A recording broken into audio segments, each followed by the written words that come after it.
Eu me lembro, irmãos, quando estávamos por sair da Albânia, fizemos uma visita a um país vizinho, de maioria cristã, e um dos impactos que houve sobre o nosso coração era a sonoridade religiosa. Saímos de um país em que o som era chamada à adoração de uma mesquita, e visitamos um outro que o som dos sinos conclamava a população à adoração ao nosso Senhor Jesus Cristo. E só quem vivenciou essas realidades consegue entender o impacto disso, né?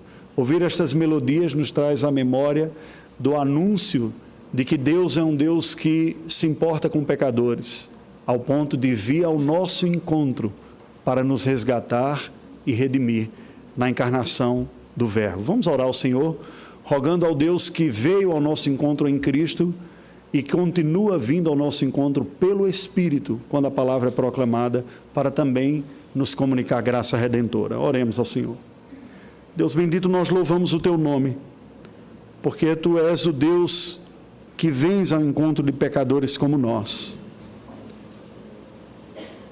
E vens com o propósito de que Te conheçamos Tua palavra, e assim experimentemos o benefício da redenção pela Tua aproximação graciosa.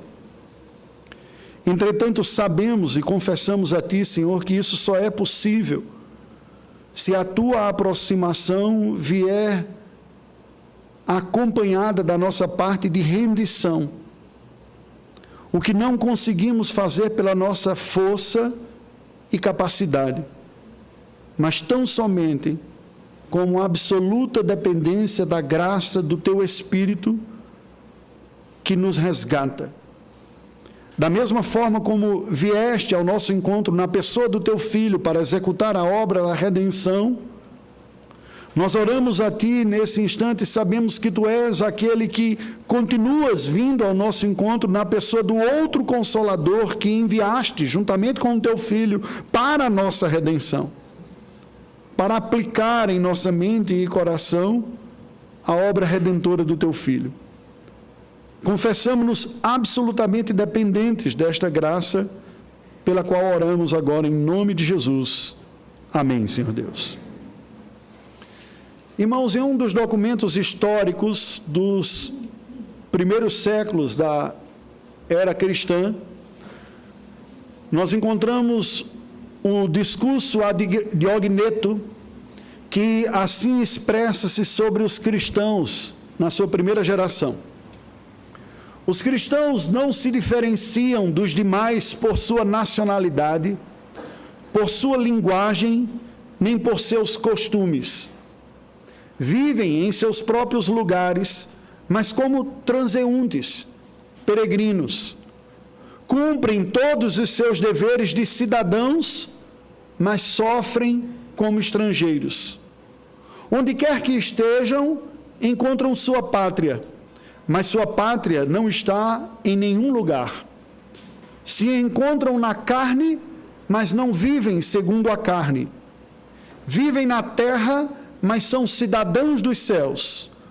Obedecem todas as leis, mas vivem acima daquilo que as leis requerem. Amam a todos, mas todos os perseguem. Isso nos mostra uma visão já percebida pelo mundo a respeito dos cristãos no início da história da igreja cristã, e nos apresenta precisamente o dilema e o drama que nós temos de viver a vida como cristãos, toda ela, sem alienação. O conteúdo da nossa fé revela a sua maturidade nos atos que nós conseguimos expressar aquilo que cremos através de atitudes e posturas. Quanto mais maduros formos como cristãos, mais harmonia haverá entre a fé que professamos e a vida que vivemos. E é precisamente este o desafio da jornada cristã, porque precisamos confessar que nenhum de nós está plenamente coerente ainda nesta jornada. Ainda encontramos áreas de desajustes da nossa vida entre aquilo que entendemos ser o que Deus quer e a resposta que nós encontramos. Alguns tentam resolver esse problema caminhando o olhar ou o andar do legalismo, compondo uma lista de fácil administração e conferência do que se pode e o que não se pode, incorrendo na tentação de, domesticando os atos externos, eu serei um verdadeiro cristão, mas não conseguindo dominar a fonte de todos eles, que é o próprio coração. Outros caem na tentação de se verem guiados pelos seus sentimentos, na crença desajustada de que o que eu sinto dentro de mim é precisamente a minha espiritualidade. Logo, se eu estou em paz e eu estou me sentindo bem, isso é um testemunho do Espírito que está tudo bem comigo. E não percebem que incorrem numa escravidão dos sentimentos e não na servidão do Senhor, dos senhores na vida. Outros, por sua vez, caem na fácil tentação de achar que o grande desafio da vida cristã é ser preciso na argumentação teológica ou intelectual, privilegiando o saber em detrimento do aplicar este saber na vida e mais, do experimentar a graça da dependência de Cristo. Obviamente isso é um desvirtuamento, porque privilegiaria como maior espiritualidade aquele que tivesse maior capacidade de articulação intelectual. E, portanto, aqueles que forem mais desprovidos de tais recursos didáticos e capacidade de sinapses neurológicas ficariam prejudicados na sua espiritualidade. A verdade, queridos, é que a vontade de Deus para a nossa vida envolve toda ela. Na mensagem desta manhã, eu lhe convido a abrir a palavra do Senhor na carta de Paulo a Tito, capítulo 3. Carta que nós leremos os primeiros 7 versículos, que expressam o grande desafio da vida cristã, como sendo precisamente uma vida decorrente da aplicação do que se conhece da vontade de Deus. Em outras palavras, nós podemos afirmar devidamente que a vida cristã na prática nada mais é do que, sob a graça divina, conseguirmos relacionar o que aprendemos da parte do Senhor com a vida prática do dia a dia. Sendo assim, eu proponho como tema da nossa reflexão nesta manhã, baseado no texto que leremos em seguida, que nós somos chamados para sermos guiados pelo bom entendimento. Guiados pelo bom entendimento. Preste atenção, é assim que Deus guia seres criados à sua imagem e semelhança, portanto, seres racionais, que refletem e pensam. Esta é uma marca distintiva e única da espécie humana, porque somente nós temos a capacidade reflexiva de autoanálise e consciência. Não ser guiado desta maneira é reduzir a condução da vida a uma condição sub-humana, guiada pelos instintos que foram afetados pelo pecado, ou simplesmente pelos sentimentos ou quaisquer outras coisas. A nossa espécie foi criada à imagem e semelhança de Deus.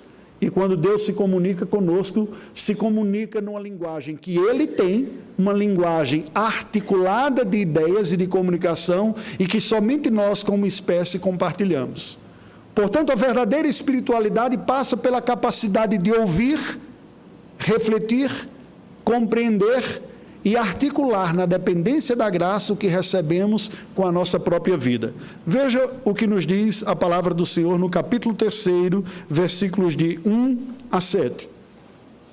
Lembra-lhes que se sujeitem aos que governam, às autoridades, sejam obedientes, estejam prontos para toda boa obra. Não difamem a ninguém, nem sejam altercadores, mas cordatos, dando provas de toda cortesia para com todos os homens. Pois nós também outrora éramos nécios, desobedientes, desgarrados, escravos de toda sorte de paixões e prazeres, vivendo em malícia e inveja, odiosos e odiando-nos uns aos outros. Quando, porém, se manifestou a benignidade de Deus, nosso Salvador, e o seu amor para com todos, não por obras de justiça praticadas por nós, mas segundo sua misericórdia, ele nos salvou mediante o lavar regenerador e renovador do Espírito Santo, que ele derramou sobre nós ricamente, por meio de Jesus Cristo, nosso Salvador, a fim de que, justificados por graça, nos tornemos seus herdeiros, segundo a esperança da vida eterna. Meus queridos, Paulo escreve esta carta a Tito, alguém que ele fora instrumento das mãos de Deus para trazer a fé. É tanto que ele refere-se a Tito na abertura como sendo meu verdadeiro filho na fé. Veio a conversão pela instrumentalidade humana de Paulo, mas divina do Espírito Santo em convencer e regenerar o coração de Tito. E Paulo continuou investindo na vida deste homem, discipulando-o e treinando, reconhecendo vocação na vida dele, deixando Tito depois como aquele que haveria de dar continuidade à obra missionária iniciada por Paulo na ilha de Creta. Paulo prega o evangelho, alguns se convertem, mas o trabalho não havia sido concluído, ainda estava como muitos campos missionários estão pelo mundo. A igreja já nasceu, mas falta amadurecer, falta liderança constituída, oficiais. Era precisamente este o momento da igreja em Creta. E Paulo escreve a Tito dizendo: eu te coloquei para que desses continuidade às coisas que eu comecei. A carta, portanto, é uma sequência de orientações pastorais de Paulo ao jovem pastor missionário que assume o campo com a saída do missionário pioneiro, dizendo: é preciso fazer estas coisas para que o trabalho se estabeleça. Me permita um parênteses aqui. Isso é um dado curioso, porque normalmente as pessoas associam o trabalho pioneiro, o trabalho missionário a exclusivamente o pioneiro, quando na verdade até o estabelecimento da igreja há várias etapas. E essa é uma das coisas que eu tenho compartilhado. Particularmente eu me identifico muito com essa fase, que é a fase que Creta estava, né? E que Tito vai dar continuidade. Fechando parênteses aqui. Então Paulo dirige-se a Tito dando uma série de orientações, e agora no meio dessas orientações ele vai falar precisamente de que a igreja haveria de crescer na maturidade à medida que ela conseguisse relacionar o que aprende da vontade de Deus com a sua vida. E eu gostaria de, ao longo desta mensagem, ir ilustrando também aquilo que vou falando com a execução histórica da experiência cristã dos nossos avós puritanos.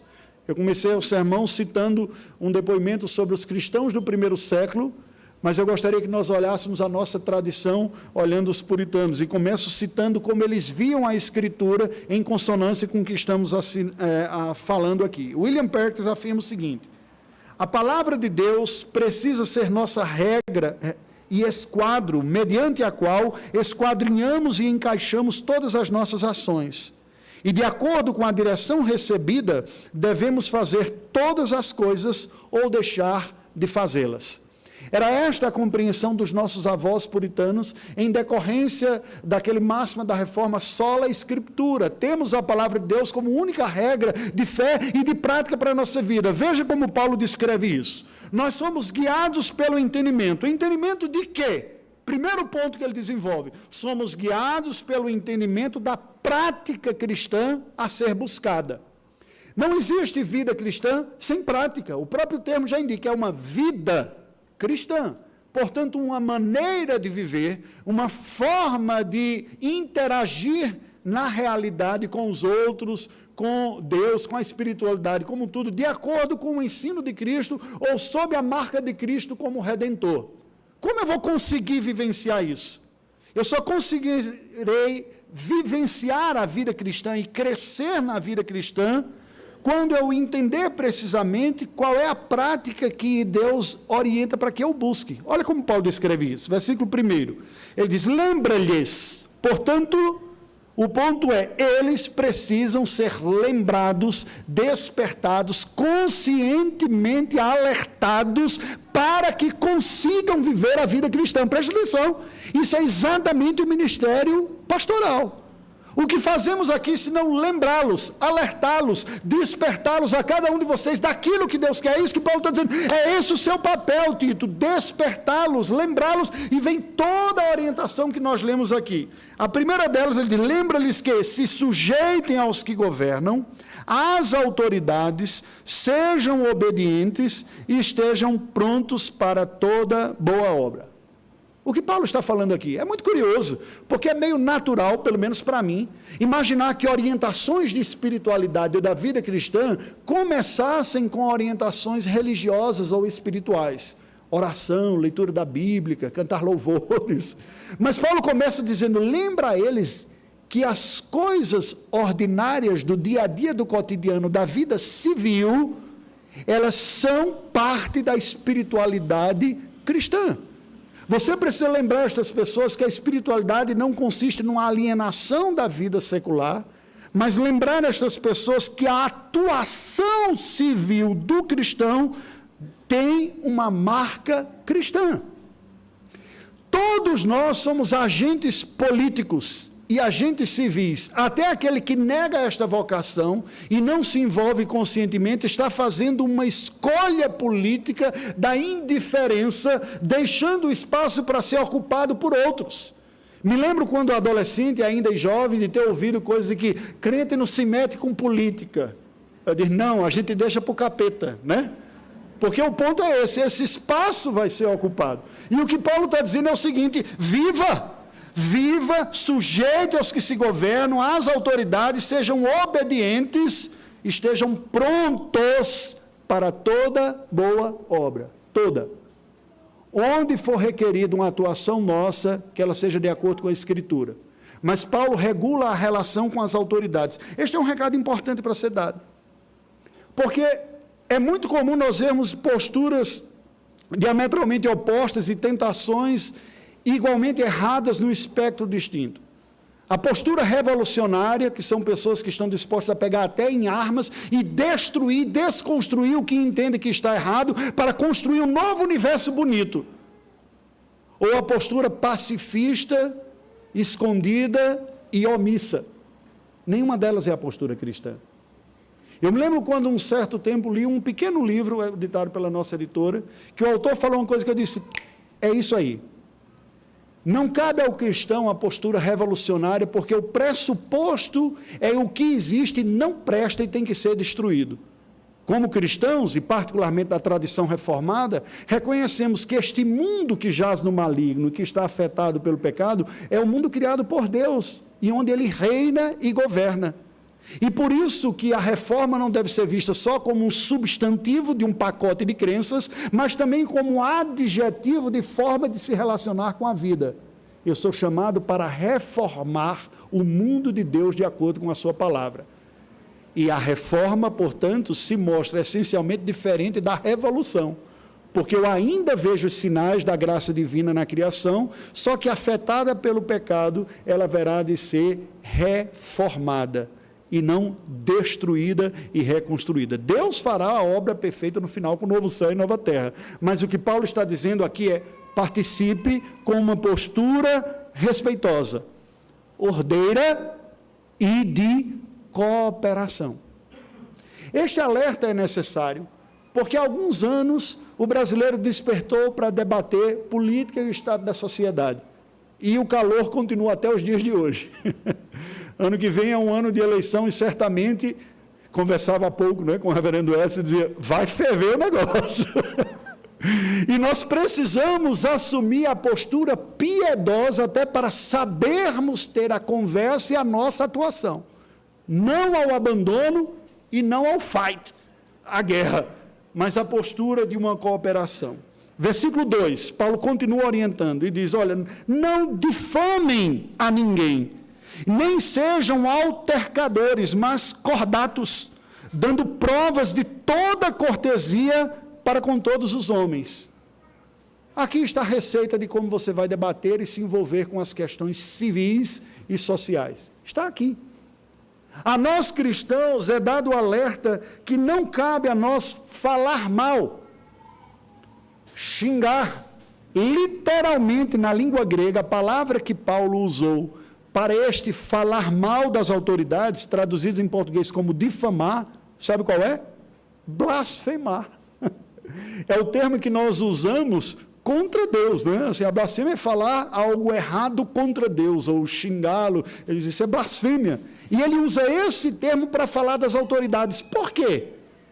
Lembremos dos nossos símbolos de fé e catecismo, quando exploram o conceito do mandamento de honrar pai e mãe, e diz, aqui é um princípio da autoridade que se estende para todas as outras autoridades.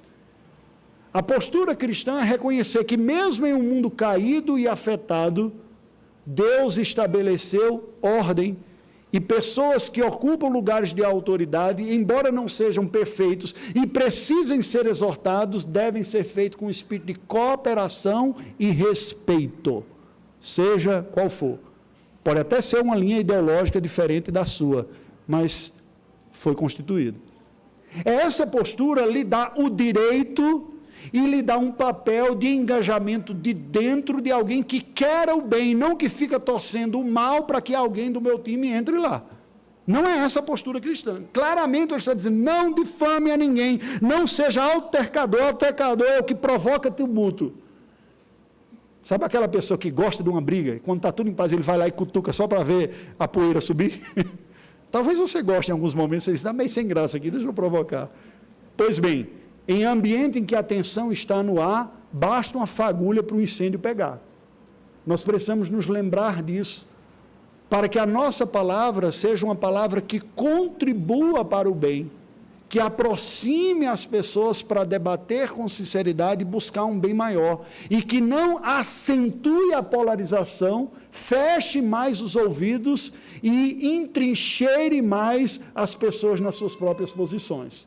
Por isso, a palavra do Senhor diz, não difame, não provoque tumulto.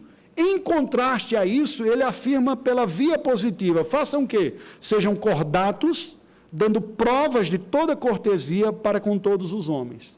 Em outras palavras, como cristãos, sejam pacificadores sociais. Não omissos, mas atuantes respeitosos. A omissão parece para muitos que é a postura cristã, não estou me envolvendo com briga nenhuma, mas não está contribuindo em nada para solucionar o problema. Como é que eu entro? Entro na jugular? Não, entro para pacificar e trazer ordem.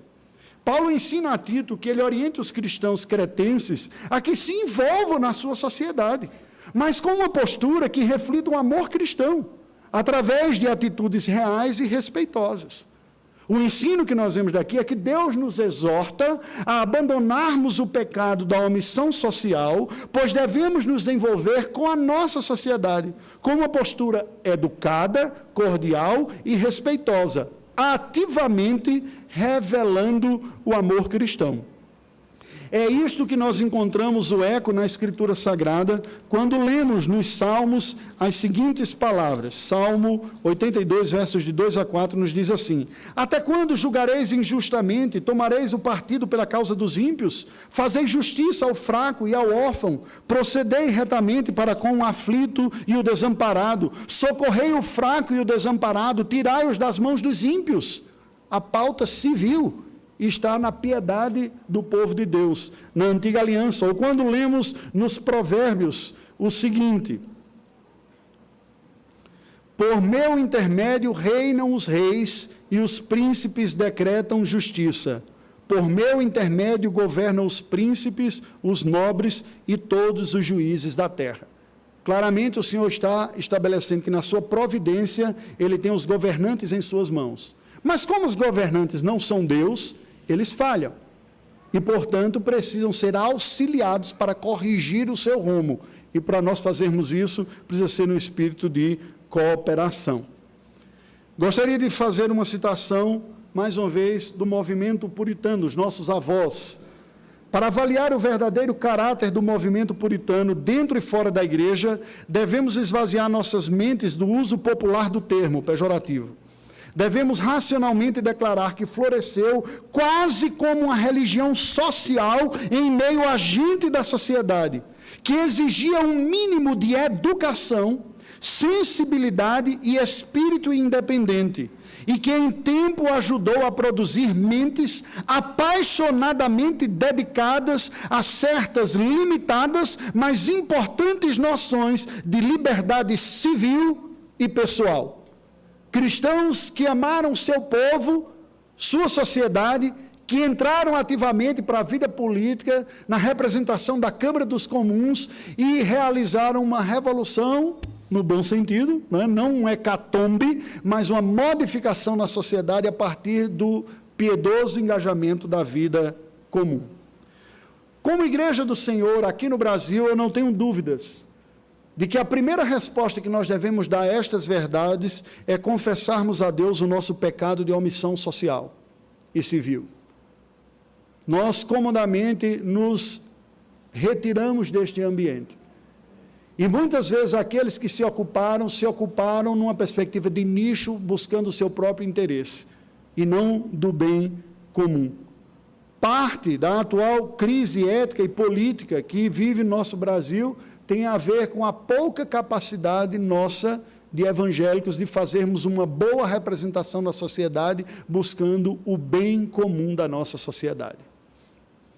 Disponha-se para ser atuante no reino de Deus, no meio da sociedade, no âmbito que a providência divina possibilitar você a participar e atuar. Mas cuidado, resista à tentação de abraçar cegamente quaisquer ideologias políticas. O nosso Salvador e o nosso Messias se chama Jesus Cristo. A ideologia que nós abraçamos é o ensino da palavra de Deus. Qualquer construção histórica humana é um arremedo e uma tentativa, com limites e com falhas. Não seja ingênuo a este respeito. Haja socialmente e civilmente com posturas doces, amáveis e respeitosas. Nós cristãos somos guiados pelo entendimento desta prática cristã que devemos buscar, mas também, continua o apóstolo Paulo, da conduta pagã que devemos superar, vencer em nossa vida. Ele descreve isso no versículo número 3. Dá uma olhada aí. Tito 3, 3. Pois nós também, outrora, éramos nécios, desobedientes, desgarrados, escravos de toda sorte de paixões e prazeres, vivendo em malícia e inveja, odiosos e odiando-nos uns aos outros. O apóstolo Paulo aqui claramente está dizendo, esta é a realidade da igreja. Quem compõe a massa da igreja? Os membros da igreja, o corpo de Cristo. Quem compõe? No dizer de Paulo, pessoas que eram escravizados pelos pecados. Outrora, diz ele. O que está implícito aqui é o seguinte, a origem da igreja não é uma matéria pura na essência constitutiva, mas impura, que é tornada a igreja pela obra purificadora e redentora do Senhor Jesus Cristo, que ao recebermos, fomos libertados dos laços escravizadores que nos mantinham no pecado antes de sermos cristãos. Preste atenção, você que me ouve. Uma boa parte de vocês que aqui está, pela soberana e maravilhosa graça de Deus, foi libertado desses laços escravizadores num passado muito remoto por serem filhos da aliança. Muitos de vocês não precisaram experimentar muitas das consequências dolorosas do pecado, porque a graça lhes livrou cedo. Mas isso não faz de nenhum de vocês melhor do que aqueles que Deus acabou de chamar na semana passada aqui e fez sentar na mesa de Cristo como parte do mesmo corpo de Cristo. A diferença é que pessoas que vêm do mundo pagão, como eram os cretenses, até aquele momento o que tinham de padrões de comportamento, de orientação na vida era o paganismo. Então eles tinham inseridos na sua vida e na sua mente muito da prática ímpia, até por ignorância. Mas o que Paulo está dizendo é o seguinte, não desanimem, essa era a realidade de vocês.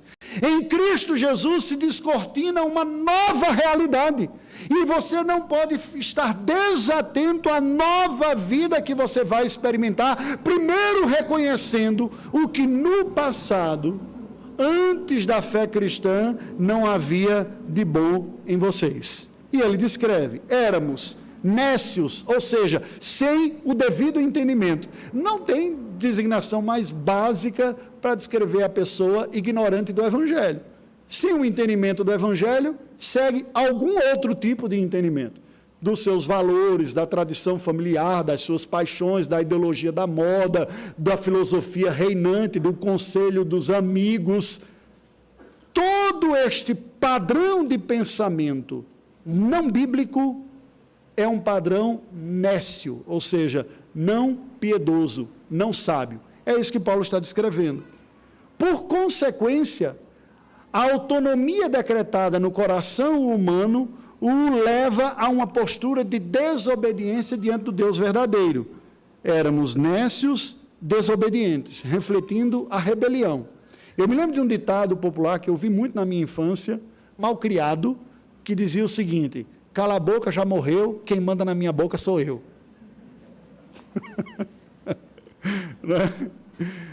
Pois bem, essa é a postura natural do homem no seu estado de rebelião. Peraí, quem manda na minha vida sou eu que faço as minhas escolhas e eu que o digo. Paulo diz: desobediente, desgarrado, olha a condição espiritual, como uma ovelha fora do aprisco, perdida, solta. Esse era o estado natural. Escravos de toda sorte de paixões e prazeres. A divindade que governa o não nascido de novo, o não cristão, é o seu ventre. São suas paixões internas. Até os ídolos que eles fabricam vão na lógica oposta da criação divina. Deus nos cria a nossa imagem e semelhança, o pagão cria Deus à sua imagem e semelhança e procura uma divindade que lhe satisfaça os desejos e aspirações. É só você ver os movimentos religiosos por aí. É Deus de mercado, que entrega o produto que as pessoas querem consumir. Então, ele diz, é esta rebelião que há. Escravizados, escravos de paixões, vivendo em malícia e inveja, odiosos e odiando-nos uns aos outros, vivendo segundo o padrão caído deste mundo. E se nós não temos Deus como fator regulador, o nosso Redentor, nós nos entrincheiramos na nossa própria individualidade e o outro passa a gerar estranheza e desconforto em nós. Por isso que Paulo termina dizendo, odiando-nos, odiosos e odiando-nos uns aos outros. Isso é a clara demonstração de uma vida egocêntrica, egocentrada. Desconfiado de tudo e de todos, sentindo-se ameaçado pelos outros e ameaçando os outros, porque o mundo é uma arena livre de competição. É este o quadro que Paulo descreve. Paulo ensina a Tito que assim como os que foram cristãos, foram tornados cristãos um dia, a igreja vai sendo composta de pessoas que vêm de uma vida sem Deus como referência, que o Senhor vai chamando geração após geração, e que os cristãos que já estão nessa jornada não deveriam se espantar com a prática daqueles que ainda não são cristãos, porque o nível de rebelião não há limites. Porém, pela graça do Senhor, independente da história passada, todos podem experimentar uma nova realidade em Cristo Jesus. O ensino aqui é o seguinte, irmãos: Deus nos exorta a não estranharmos a conduta pecaminosa de pessoas não convertidas. Nem mesmo os convertidos, nós podemos incorrer em quedas na vida e em lutas profundas. Isso não deveria causar estranheza. As pessoas se escandalizarem com o mal na humanidade, é esta a realidade da espécie caída.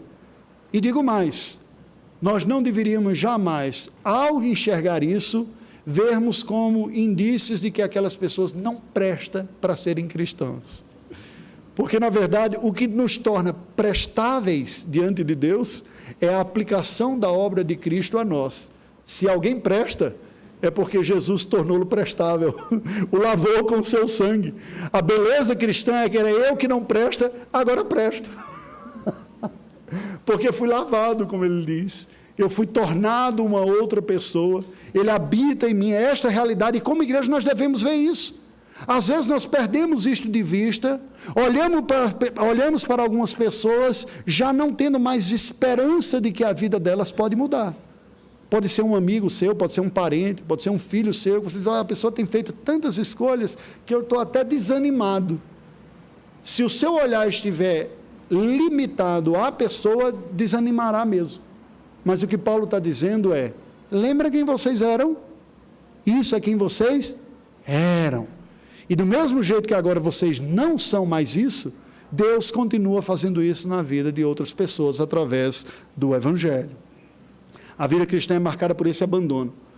Aquele que confessa e deixa alcançará misericórdia, diz a palavra do Senhor. Jesus diz, conhecereis a verdade e a verdade vos libertará. Se, pois, o Filho vos libertar, verdadeiramente sereis livres. E se alguém está em Cristo, nova criatura é. Eis que tudo se fez novo, as coisas velhas já passaram. Os nossos avós puritanos entenderam isso. E o autor da obra Santos no Mundo diz o seguinte, os puritanos viam-se como peregrinos numa jornada até Deus e o céu. Aquela jornada passava pelo mundo e não era uma fuga dele. Os puritanos foram protagonistas numa grande batalha espiritual entre o bem e o mal, Deus e Satanás. Como cristãos, guerreiros e andarilhos, estavam assegurados da vitória porque estavam ao lado de Deus. Esta teologia da esperança foi mais forte do que a teologia do sofrimento e foi igualmente uma parte da consciência puritana. Estamos em uma luta real, mas estamos com um lado que venceu, com um vencedor. A vida era encarada como uma batalha, mas uma batalha que é trilhada ao lado daquele que venceu e que está conosco. Portanto, queridos, aproximemo-nos de todas as pessoas com o propósito de apontá-las o caminho da nova vida em Cristo Jesus. De indicá-las que em Cristo Jesus é possível se experimentar uma nova realidade, só nele é possível. Reconheça realmente os seus próprios pecados e a luta, não apenas a externa, mas a luta interna que os homens não veem, mas Deus vê. Se você tem encontrado vitórias na vida, dê graças a Deus e entenda que é tão somente a graça do Senhor que lhe concede vitórias. E olhe as pessoas no seu nível, não de cima para baixo. Tratemo-nos entre nós, preste atenção, como novas criaturas em Cristo Jesus. Porque às vezes a gente pode perder de vista o que Cristo fez e está fazendo na vida, e aí nós deveríamos lembrar daquele slogan de para-choque de caminhão que diz, paciência, Deus ainda não completou a obra que está fazendo em mim. Não é? Assim nós devemos olhar o nosso irmão, que às vezes nos choca, nos decepciona, ele diz, mas ele foi lavado em Cristo, Deus começou a obra na vida dele, eu devo ajudá-lo e não me escandalizar com o seu erro. E por fim, Paulo vai dizer um terceiro ponto, nós somos guiados pelo entendimento da obra de Cristo já consumada. Versículos de 4 a 7. No 4 ele diz, quando, porém, se manifestou a benignidade de Deus, nosso Salvador, e o seu amor para com todos, aqui está em contraste com o quê? Com a descrição de que eles eram antes. Lembram? Vocês eram cometiam todos esses pecados aqui. Mas alguma coisa mudou. Há um porém na história da vida da igreja. E o porém não está na nossa resposta a priori. A nossa resposta é consequência. O porém está em Deus. Quando, porém, se manifestou a benignidade de Deus, o que contrasta a vida anterior de pecado na igreja, não é a capacidade da igreja de dar novas respostas, mas é a capacidade da bondade divina de alcançar pecadores. Paulo contrasta dizendo, quando, porém, se manifestou, apareceu a benignidade de Deus, o nosso Salvador, e o seu amor para com todos. Cabe um adendo aqui. Para com todos. Pastor, isso aí não é universalismo arminiano, né? Paulo está falando aos cristãos na ilha de Creta. O que é que ele está dizendo? Não é mais exclusividade da descendência de Abraão na terra da Judeia. Essa mensagem do amor de Deus alcançando pecadores está se desdobrando e alcançando pessoas em toda parte do mundo, em todos os lugares, tem se manifestado benigna para com todos, em Creta, na Itália, na África, na Ásia, na América, em Minas, seja onde for, Deus está manifestando sua bondade em Cristo Jesus. Está expresso a todos, diz Paulo. E ele enfatiza que a causa operante está em Deus. Verso 5: não por obras de justiça praticadas por nós, mas segundo a sua misericórdia, ele nos salvou mediante o lavar regenerador e renovador do Espírito Santo. Oh, queridos, que Deus nos livre de abrigarmos a menor das centelhas de vaidade e de virtude, acreditando na tolice de que chegaremos diante de Deus dizendo: olha como eu fui bonitinho lá na terra. O escrito bíblico vai na linha oposta. Ele diz: o que nós produzimos não tem a ver com nossa virtude. O que nós produzimos de bom e devemos produzir não é por obra de justiça praticada por nós, mas é segundo sua misericórdia, que alcançou pecadores em momentos distintos na vida. E olha que belíssima descrição. Ele nos salvou mediante o lavar regenerador e renovador do Espírito Santo. Que belo quadro. O que é que nos torna bonitos diante de Deus? Limpos, aceitáveis. No dizer de Paulo, é obra sobrenatural do Espírito Santo de lavar as nossas imundícias, mudando a genética espiritual nossa de rebeldes contrários para gente que ama e quer Deus, e que renova e dá uma nova força agora para ir em uma outra direção. Em outras palavras, nós sofremos a obra da transformação. Que belo sofrimento! Sermos objetos da mudança que só Deus é capaz de produzir na vida de pecadores. E ele continua, verso 6, que ele derramou sobre nós limitadamente? Não, ricamente, por meio de Jesus Cristo, nosso Salvador. Deixa eu confessar um negócio com vocês, para vocês. Uma das coisas que me encanta na vida cristã é que nunca a gente é maduro e tem tempo suficiente para dizer: eu já sei de tudo, eu já aprendi e eu já experimentei. Quando Paulo diz que ele nos derramou ricamente por meio de Cristo Jesus, eu não sei para você, mas para mim dá um ânimo danado. É abundante, é ricamente, porque tem horas na vida que eu me vejo nos meus limites, eu queria reagir diferente, eu queria amar mais, ter mais paciência, ser mais servo, e está dentro do meu limite, aí eu tenho que me lembrar: peraí, não é a minha força, não sou eu, é essa fonte inesgotável que é o Senhor Jesus Cristo, que Deus derramou a obra ricamente na minha vida. É ao crer nisso que uma nova força, uma nova esperança, uma nova determinação diz: eu vou em frente, eu vou lutar contra isso, e eu vou vencer. É Ele é a fonte. Não seria outro o motivo pelo qual Paulo diz: já não sou eu quem vive, mas Cristo vive em mim. É Ele em mim. É a ação do alto sobre nós, abundante, não limitada, não condicionada. Quando nós perdemos isso de vista, o abatimento vem, a desesperança vem, o cinismo vem, ou por outro lado, o orgulho, o achar que é melhor, tratar os outros com indiferença. Quando a gente olha para Cristo, a gente encontra cura para os nossos desvios. E Paulo termina no verso 7, falando o propósito de toda essa obra, diz: a fim de que, justificados por graça, nos tornemos seus herdeiros segundo a esperança da vida eterna. Justificados por graça. Em outras palavras, Deus olha para pecadores como nós e nos considera justos, porque atribui para a nossa vida a perfeita obra de Jesus Cristo. E ele leva em consideração o que Cristo fez. Mas deixa eu dizer o segredo do Evangelho. Presta atenção nisso aqui, isso é importante. Em toda a história da humanidade, os mais elevados padrões morais, discursos, exortações e regras de como viver melhor, jamais foram capazes de produzir nem sequer uma fração do que o Evangelho da justificação produziu. Isso é um paradoxo. Porque o Evangelho da justificação diz, não é sua justiça, é a de Cristo em seu lugar. E só quando o homem desiste de produzir algo que ele é incapaz e se rende para de outro, que é de Cristo, é que agora começa a frutificar aquilo. Gente, enquanto eu tentava, eu não dava conta. Enquanto que eu achava que era a minha força e a minha determinação, não era.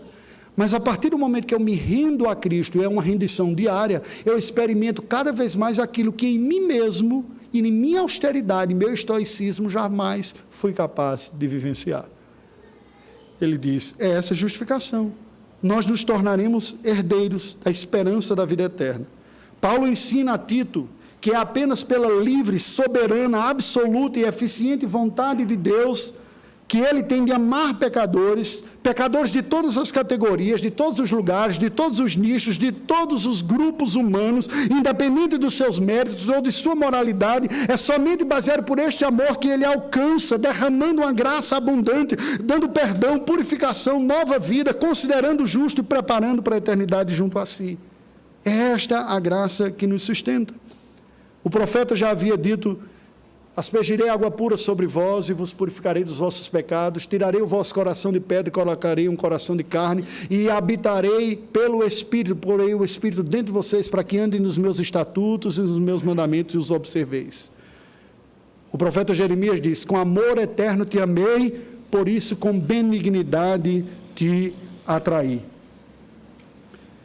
Os nossos avós que nos legaram o legado da fé, aprenderam isso e entenderam. Nos diz mais uma vez sobre os puritanos, parte do gênio do puritanismo foi ser um anseio de ser prático. Para os puritanos, a marca do verdadeiro cristianismo era que fazia uma diferença em como as pessoas de fato vivem.